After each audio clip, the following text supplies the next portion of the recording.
બનાસકાંઠા જિલ્લાના ઓગળ તાલુકાના ઉણ ગામમાં થયેલી બબાલને મામલે હવે પોલીસે એક્શનમાં આવી ગઈ છે। ઘટનાની ગંભીરતાને લઈને પોલીસે મોટી કાર્યવાહી હાથ ધરી છે અને સત્તાવાર ગુનો નોંધી તપાસ તેજ કરી છે।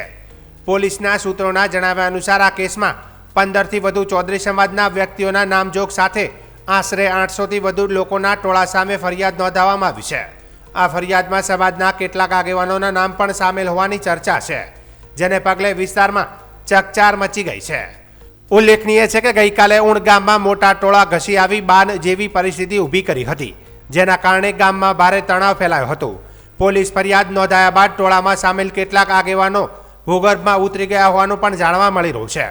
પોલીસ દ્વારા આરોપીઓને ઝડપી પાડવા માટે અલગ અલગ ટીમો બનાવી રેડ શરૂ કરવામાં આવી છે। સમગ્ર ઘટનામાં સંડોવાયેલા કોઈપણ વ્યક્તિને છોડવામાં નહીં આવે તેવું પણ પોલીસ તંત્રએ સ્પષ્ટ જણાવ્યું છે।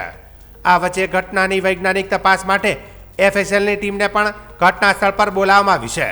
એફએસએલ અને પોલીસ દ્વારા ઉણ ગામના મુખ્ય માર્ગ પર પંચનામું કરી પુરાવા એકત્રિત કરવામાં આવી રહ્યા છે।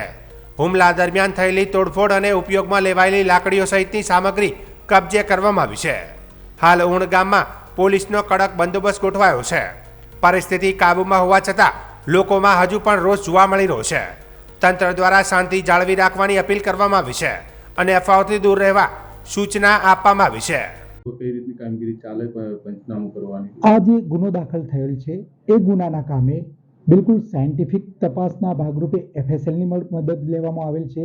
જરૂરી પંચનામા વિડીયોગ્રાફી ફોટોગ્રાફી સાથે કરવામાં આવેલ છે અને કાયદાની જોગવાઈઓ મુજબ તટસ્થ, નિષ્પક્ષ અને કડક રીતે કાર્યવાહી કરવામાં આવશે।